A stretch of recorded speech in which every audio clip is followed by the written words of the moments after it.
Hey everyone, welcome back. I'm Michael and we're going to be getting right back into some more Reddit stories. If you enjoy the video, make sure to leave a like and subscribe. Now, without further ado, let's begin. This story was posted by a user named Potential Low in the AITAH subreddit. The post is titled AITAH for giving crappy Christmas gifts and ruining my marriage. I married my soon-to-be ex-husband in 2018. My in-laws never liked me and made it clear. STBX insisted that they were just putting up a tough exterior and they would grow to love me. To show how awful they are, one time I joined them for dinner and brought a cake I'd made. When I stepped into the kitchen and offered the cake to his mother as a thank you for inviting me, she took the plate over to the garbage bin, dumped it in, and handed me the plate back. When I told my husband what she did, he confronted her, and all of a sudden, the crocodile tears started, and she claimed she grabbed the plate but didn't get a good grip. I let go too quickly, and it fell to the floor, so of course, it had to be thrown away.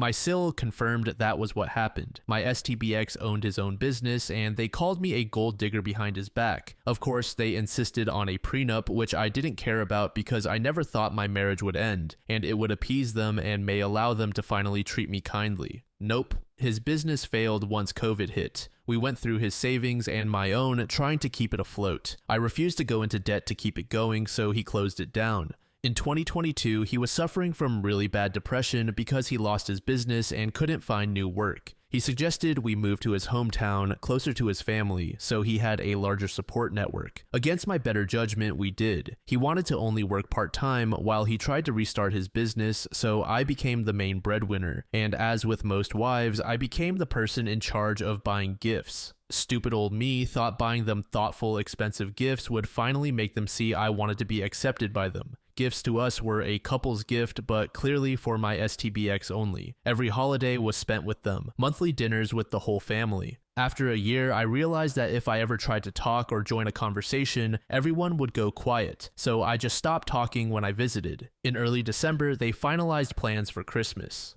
A few days later, my STBX said his family decided they didn't want me to join them for Christmas Eve dinner and Christmas lunch because I ruined the family vibe. I replied, fine, we'll do our own thing instead. My STBX sheepishly looked away and said he was still going to go. I was livid and so disappointed in him. That was the moment I knew my marriage was over, so I returned the presents I had bought for his family. In their place, I got one pair of novelty business socks for FIL, a supermarket brand bottle of shampoo for MIL, and the nastiest perfume I could find at the dollar store for SIL. The most expensive gift was a large rawhide bone for Bill and his wife's chihuahua. I saved about $600 to put down as a deposit for a new apartment. My husband came home from Christmas lunch telling me I humiliated him and embarrassed him in front of his family. I asked him why he would think I'd buy nice gifts for people who clearly don't like me and don't want me around. I served divorce papers last week. Remember how he was supposed to be a millionaire by now, so we had that prenup? My soon-to-be ex-husband is not eligible for any of my savings or alimony. He doesn't have money for rent and auto insurance. Not my problem anymore. Some of my friends and family are on my side and proud that I went out in a blaze of glory. Others are telling me I was being way too petty, which isn't really like me. So am I the awful person?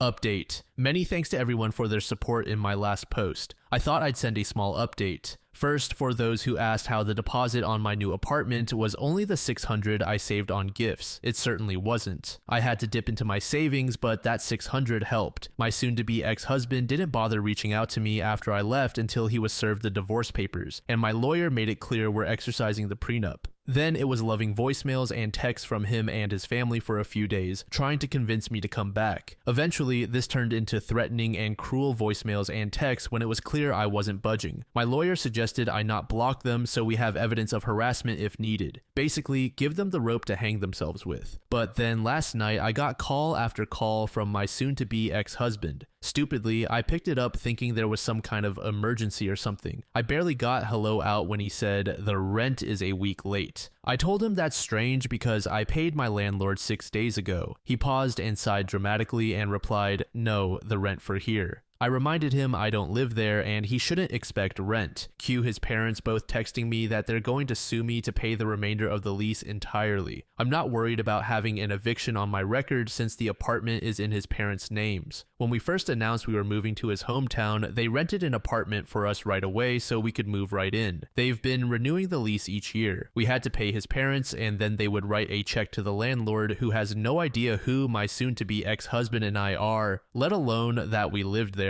Red flag, I know. I'm glad I had a few weeks to prepare for my departure since they'd probably use the fact that it's their apartment to kick me out immediately. Divorce is probably going to be a bumpy ride with this man-child and his psycho parents. Any advice from anyone who's been through it is welcome. User Angel Irene said, that prenup, goddamn. Karma is a beautiful and petty thing. That family is absolutely ghoulish, and it might just be the petty side of me, but once the divorce is finalized, I'd go public with all their crap and use the messages as proof. I would warn other women that this man is the human equivalent of mercury poisoning. User Miss Kitty Girl said, love it. Like your lawyer said, keep records of everything. Record phone calls, take screenshots of everything, and throw napalm on the whole lot of them in court. Don't just go scorched earth, go for full destruction. Teach them the meaning of, hell hath no fury like a woman scorned.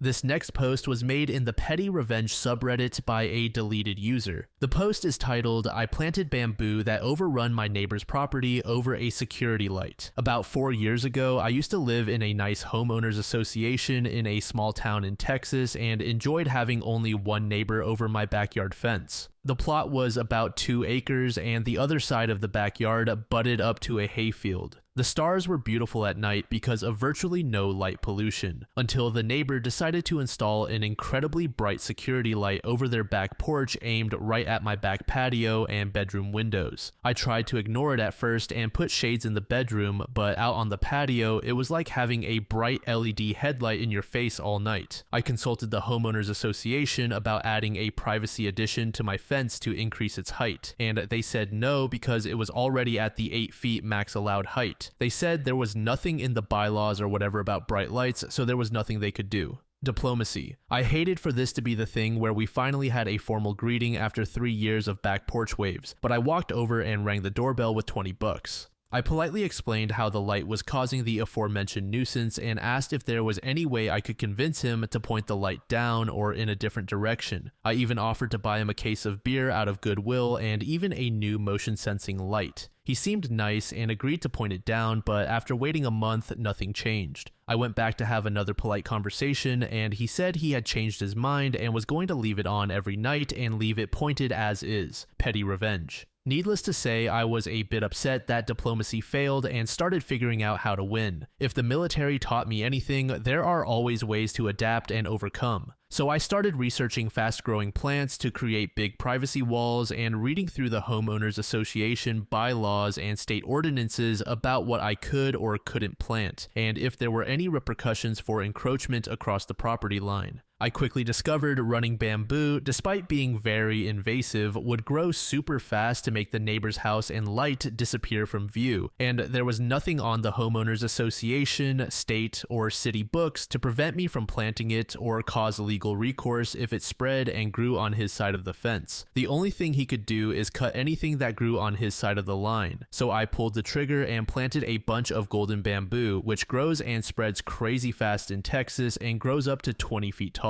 I didn't care if it took over the fence line because his house is 15 feet from the fence while mine was 50 yards away, so I planted a bunch right against the fence and only put root barrier on my side to prevent it from spreading into my yard. Within 6 months, his house and light were gone from view, replaced by a pretty bamboo jungle row at the edge of my yard. Within 1 year, he complained it was growing into his yard via mailed letters. They went right into the trash with no response. He rang my doorbell once and I looked at him through the window but just didn't answer the door. I unexpectedly sold the house and moved 2 years after planting for a career opportunity. It's been 2 years since I sold and I just checked the property on Google Earth and his entire backyard is bamboo. User Short Classroom said, "We're dealing with this right now. Someone bought the house behind us and clear-cut everything on their side of the fence. Now, there are not one, but two ridiculously bright lights over there that are left on all night. I have a sudden urge to buy some bamboo." User Midnight Marmot said, "I was living in a beach town in Australia. The view was incredible and it was just a block from the beach. The problem was the neighbors. Some Brazilians moved in and would stay up and party all night long for 3 to 4 days a week. I called the police, but they wouldn't do anything. After a long night of partying, the Brazilians liked to sit out in the yard, and the only sunny patch was right outside my living room window, about 10 feet away. So not only would I have to listen to them all night, I'd have to deal with them looking right into my living room. If you know anything about Australia, you know about the bugs. I threw multiple bags of sugar on their sunny spot for a few days.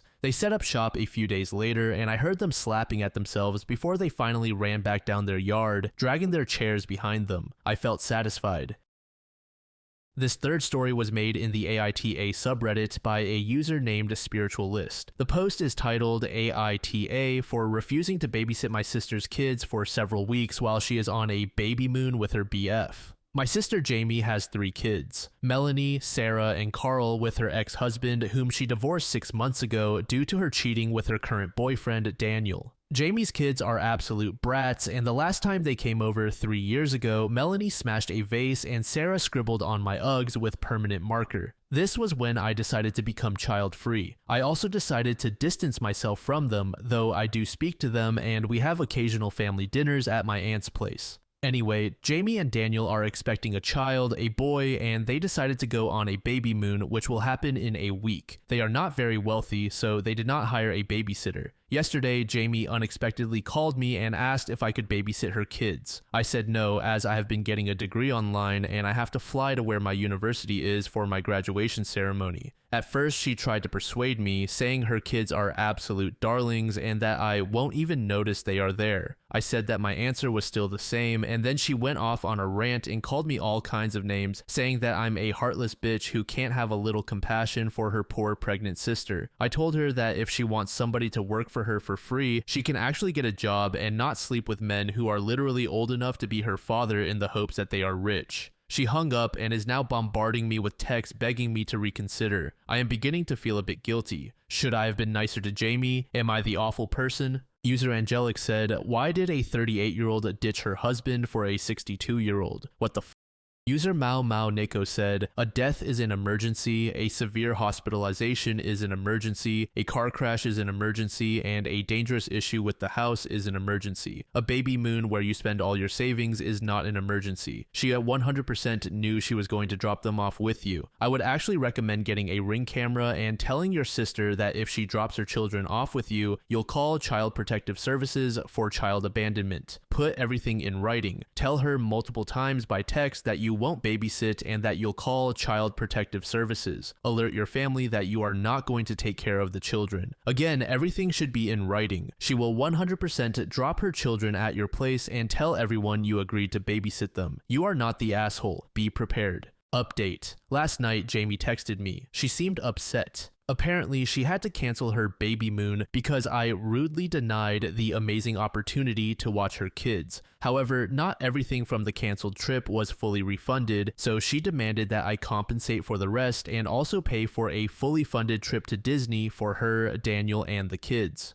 She also sent me links to several items such as a pack of Japanese diapers, baby clothes, baby shoes, and other stuff, totaling about $500. I didn't text back and blocked her. Later, Daniel called me, but I didn't pick up. At about midnight, Jamie showed up at my house and dropped off Melanie, her 11-year-old. Now I'm conflicted. Should I call the police and get Jamie in trouble, or should I go to her house and sort this out myself? I really hope I don't have to make any more updates.